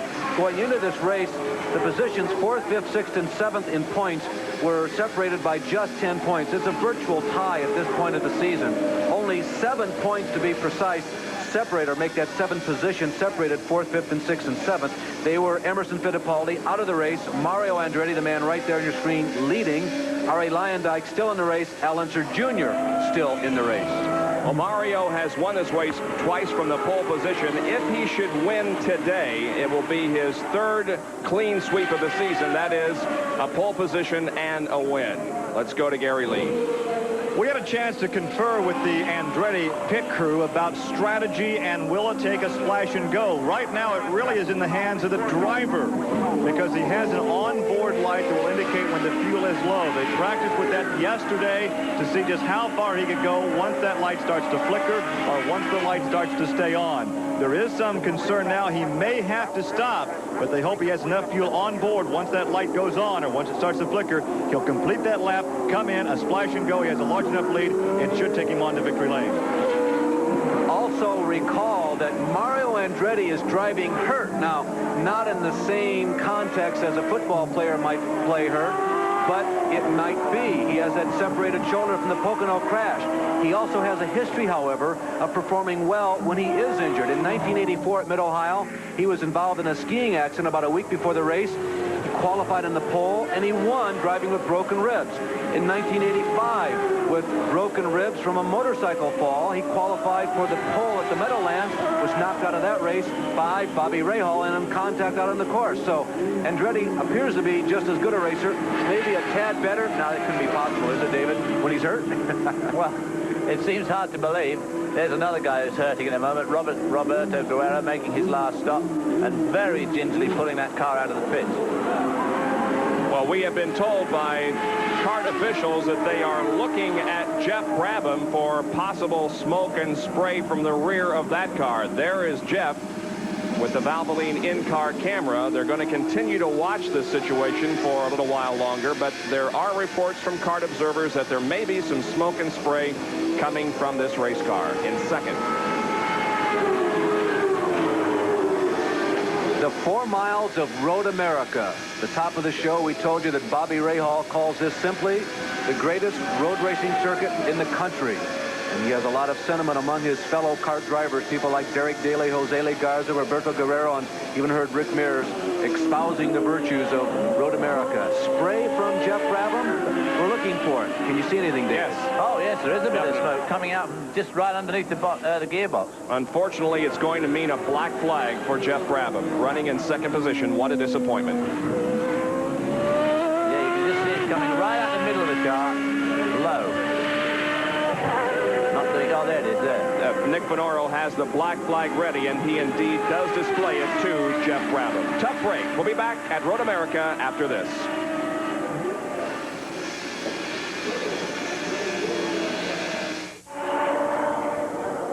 Back at Road America, where Mario Andretti continues to lead the Provimi Living Well 200 with just 5 more laps to go when Mario comes around here, and he's approaching corner number 14. Well, no, he isn't, but when he comes around next time, it'll be lap number 46 completed, so we'll only have 4 more to go. Now, the situation regarding Jeff Brabham. He was black flagged in second position a couple of laps ago, but the crew tells the kart officials that it is clutch fluid, and therefore they are not continuing to display the black flag for Jeff, and he is going to be allowed to remain in that second spot. Sounds like a bit of luck to me. Yes, it does indeed. Doesn't look like clutch fluid from here. Interesting, David. The 2 people running first and second in this race, no one knows for certain, particularly in the case of Jeff Brabham, where they are going to go next year. A lot of speculation about Mario, but let me underscore one thing. There has been no official word that Mario is leaving Haas. And as far as the public stance that Mario has, he himself has never implied that he would be leaving publicly. So there's a lot of speculation as to what might be going on as far as Mario's destination for 1988. Well, Mario's destination and speculation changed rather abruptly when Nigel Bennett, who was his crew chief, or not his crew chief, but one of the engineers on the Newman Haas team, was going to go and set up business on his own with another engineer, and then, of course, in the end, Nigel Bennett is now going to go and work for Roger Penske. So that takes a player out of that equation. So maybe the thing will just remain as an absolute status quo. But, of course, Jeff Brabham is another thing. I don't know where he's going to go.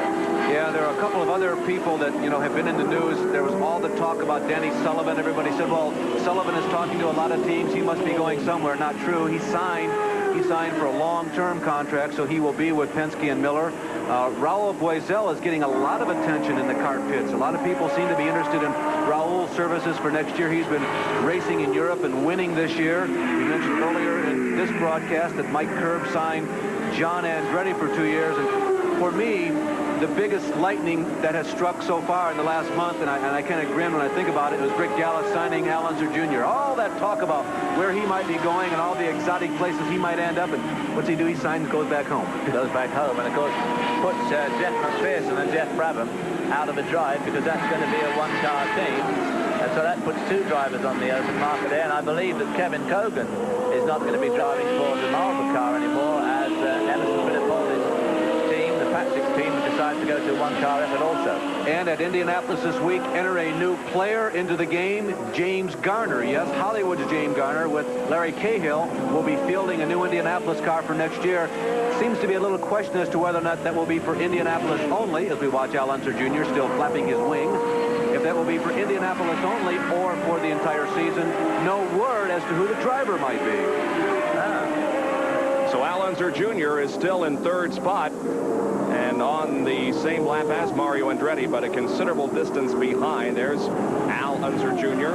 with the flapping wing, but creating no problems whatsoever for Al Unser Jr. Arie Luyendyk, who is right behind Mario Andretti, is fourth. Danny Sullivan fifth, followed by Guerrero, Barboza, John Andretti, Jose Legarza, and Rick Mears. Now, just to clarify something that I said a little bit earlier, this will be Mario Andretti's second clean sweep of the year. His only other one besides this one, should he win, it will be his second clean sweep. His other one at Long Beach. This will be the third by a pole sitter in kart competition this year. Bob, I think Andretti's planning on going the distance. He has definitely cooled his jets.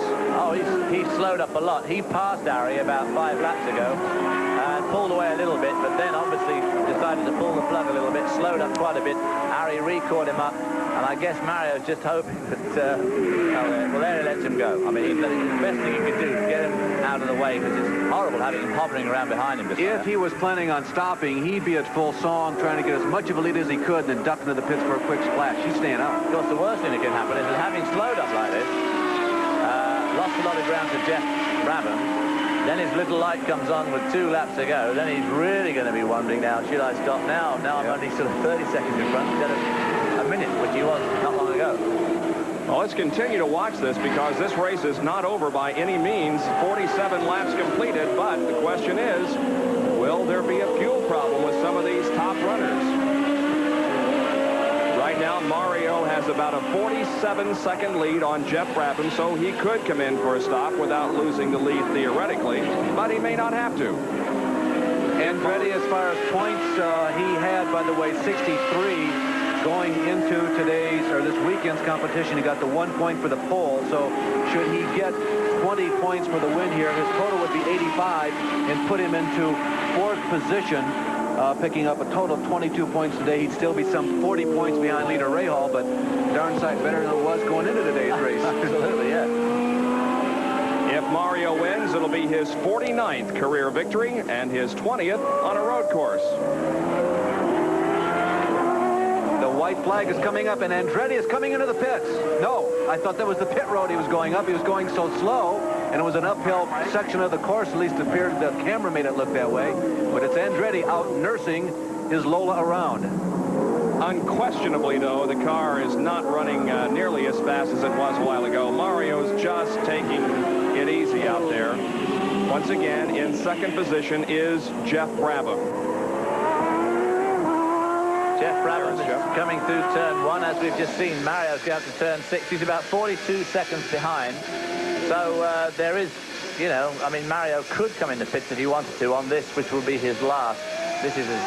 And Mario could go around about half as fast as normal and still probably just eke out a victory over Jeff Brabham. This would be Mario Andretti's 20th road race win in his IndyCar career. Tied for 3rd place, by the way. Make that 2nd place is the legendary Ralph De Palma and Earl Cooper and Bobby Rahal. 2 names from the first half of the century, and the contemporary professor, Bobby Rahal. The 3 of them have 10 wins apiece.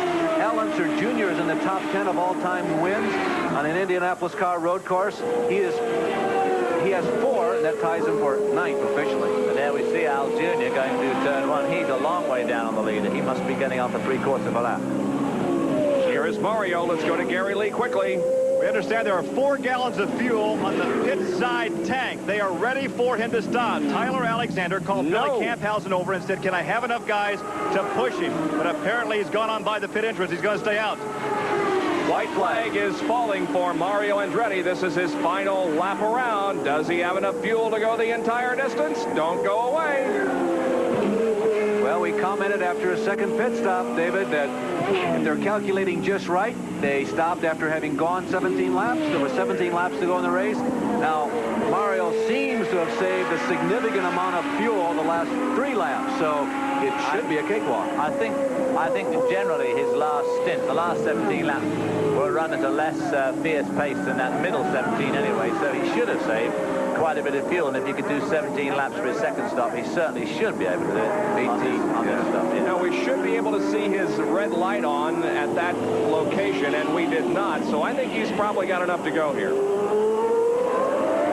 better have.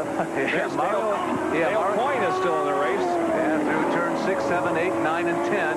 Shifting up and down second and third gear. There's Jeff Brabham, the runner-up car. No fuel light there in the Honda-powered Lola of Jeff Brabham. He checks the mirrors coming down past the speed trap.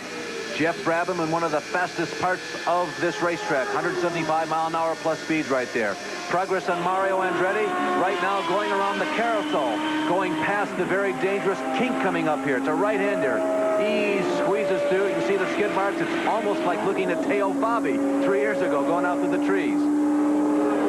Or Davy Jones last year, yes. The BMW TT prototype, had a horrendous crash there. Now in Canada corner, and just a few more. It's one of the things about this track, of course, there's so many tracks. If you get to this stage here, for instance, you're going to be able to coast home. But there's the one thing, of course, at Road America's Elkhart Lake that you absolutely cannot do because it's a very steep hill, which he's just about to climb. But it doesn't look as if he's going to have to. He's full power. Here he comes uphill. Mario Andretti races both hands and takes the checkered flag to win the Livingwell Provimi 200. Mario Andretti has a clean sweep here this weekend, picking up 22 PPG points and putting himself in 4th position in the point standings, just 2 behind Roberto Guerrero. Jeff Brabham running in 2nd position. Let's see if he is able to make it to the finish line. We go back inside the car with the Valvoline race cam. Coming through Thunder Valley, turns 12, 13, and 14. 14 is flat, as David told you, uphill. Jeff Brabham is looking for his second straight second-place finish. Following Pancho Carter, Pancho moves over, just goes to the right side of the road. Second place coming up for the second race in a row for Jeff Brabham. There's the crew, not necessarily all that happy. They would like to have seen Jeff 1 position higher as the winner, but nevertheless, they'll take it. 3rd unofficially is going to be Al Unser Jr., Ari Leyendijk 4th, and Danny Sullivan 5th. John Andretti, a fine debut in IndyCar racing, is shown in 6th at the moment. 7th, Fabrizio Barbaza. 8th, Roberto Guerrero. 9th, Rick Mears. And 10th, Jose Legarza. David will go back to the very top of our show as we pick up progress on Al Unser Jr. picking up a 3rd-place finish. Another one of the people who's got a shot, an outside shot at points, so the 3rd-place finish will hold him in pretty good stead. Those 14 points add to the 51 he's already collected. Mario Andretti, we said at the top of the show, if he finishes, he'll probably win. Well, you're right. Yeah, case in point, eh? Now, Mario Andretti shatters his previous track record. He came into this race with the race record set in 1984 of 116.342, and unofficially the time on this race and the speed, 120.40 miles an hour. Brand new record in winning. Elkhart Lake has been very kind to Mario Andretti. The race drivers, we told you earlier, call this the classic road course in America, certainly one of them. This is his first place finish since 1983. And one of those races he didn't start. Alan Jones subbed for him. Remember those injuries back in 1985. Alan Jones turned in a top 10 finish in the Carl Haas machine. So 3 of the last 4 races that Mario has entered here at Elkhart, he has won. He has sat on the pole also each of those 3 races. It's only Mario's 4th top 5 finish of the year. He won, of course, in Long Beach, was 5th at Phoenix, and then was 2nd at the Meadowlands. He comes home today for his 2nd victory of 1987.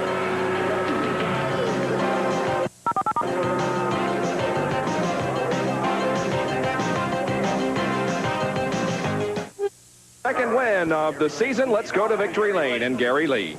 Mario, congratulations, but I feel right now you'd probably just as soon go to the motor home and rest just a bit. You're hurting right now. I'm all right. Just a little bit. You know, I have a little bit of pain on the shoulder. I think that tape come loose, but I don't feel a thing, actually. There's something about you, Elkhart Lake, and starting from the pole position.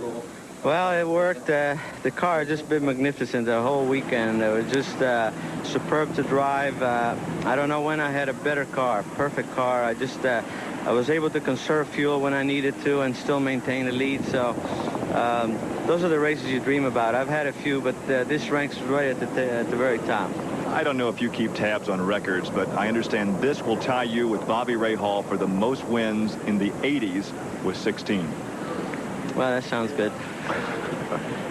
And, of course, 20 career road course wins, and you can continue to dominate from the pole position. Once again, our congratulations, and take care of that shoulder. Thank you very much. A very tired but yet very happy Mario Andretti. And about a 41-second victory over Jeff Brabham. So Mario Andretti wins at Road America in Elkhart Lake, Wisconsin, and will return in a moment. Provimi 200 has been completed with Mario Andretti the winner, but in a fine performance in second place, second consecutive second place finish in an IndyCar race, Jeff Brabham. Jeff, we've talked about this at racetracks. We've talked about it on airplanes. Doggone it, what's it going to take? You've got to wonder. A lot of second-place finishes. When are you going to win that first one? Well, it's sure it's going to come soon. I mean, Mario drove a great race. There's no way we're going to beat him today. So I feel like we did the best we could, and second's a hell of a lot better than third. But you're looking at a season about to come to an end, and what's in store for Jeff Brabham for 1988? Well, I just don't know. It's a bit early to tell right now. I just hope that I'm back here racing again next year. But, you know, nothing is close right now, and maybe if we can continue these good positions and maybe win a few before the end of the year, who knows? But right now, I don't know.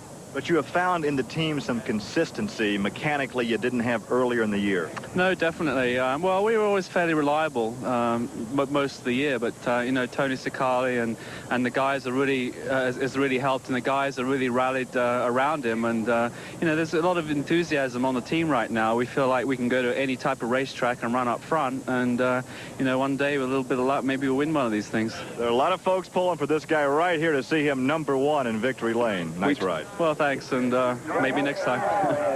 At the beginning of the show, we talked about how the rookies are trying to impress car owners and sponsors for next year, and that's another guy that's trying to do the same thing. 2 consecutive second place finishes.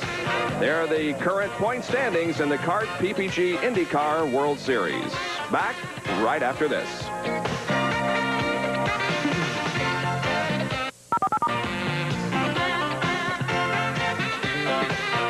Very pleasant day in central Wisconsin after some rain in the early stages of this 200-mile race, 50-lapper. But everything cleared off nicely, and now we have sunshine. And the sunshine is baking down upon Mario Andretti because he has won this event, with Jeff Brabham finishing second, then Al Unser Jr., Arie Luyendyk, and Danny Sullivan. Now, Bob, Mario came into today's race the lap leader. Oh, there you see it. Boy, now that's a fun, different mode of transportation. Yeah, that's an indication of all the rain that we've had this weekend. Boy, I don't want to be responsible for cleaning those clothes or those bodies tonight. Commenting about Mario had led 60 laps coming into today's race. And let's see, he took the lead at lap 1. He went to lap 50. That's 110 now in his career. Here's Gary Lee. Al, third place, but it was a real effort to get there. Yeah, it was. The car wasn't working all that well. I was a little bit loose, and then somehow on my first stop, my left rear wing plate got bent, and then that really made it loose. And then from then on, it was just you know, try to drive it as hard as you can. At that point, though, when it takes that perseverance, do you have to talk to yourself in the cockpit to give that extra effort it's going to take to really carry the car? No, not really. It just went a little bit loose on me, and I just couldn't run as hard as I had been earlier, and a couple times we almost went off, and so we had to talk ourselves into just calming down a little bit, and that was all just because it really did get loose on me in the carousel and a couple of the other quicker corners. So perseverance, and there he is in third position, little Al. All right, congratulations to you, Al Unser Jr. And right now, before we wrap things up here at Road America, let's go to Roger Twibell, who will be having the finals of the North Star Challenge Cup in a few moments from Jericho, New York. For 6th Race Day America here on ESPN, with live coverage and highlights from 5 major auto races in the U.S. First of all, we'll be at Darlington, South Carolina for the Southern 500. That's after the Formula One race, the Italian Grand Prix, which will be live at 8:20 on Sunday morning. Then in the afternoon at 1 o'clock, the Southern 500 from Darlington, and we will have updated reports throughout the afternoon during that race from several other venues, including the Escort Radar Warning 200 from Mid-Ohio. Then we'll also have reports from the Nissan Grand Prix IMSA race from San Antonio, Texas, and finally, the Big Bud Shootout from Indianapolis, part of the U.S. Nationals. Race Day America next Sunday. The NFL tonight. Preseason action continues here on ESPN. It'll be the Los Angeles Raiders against the Dallas Cowboys from Texas Stadium at 8 o'clock.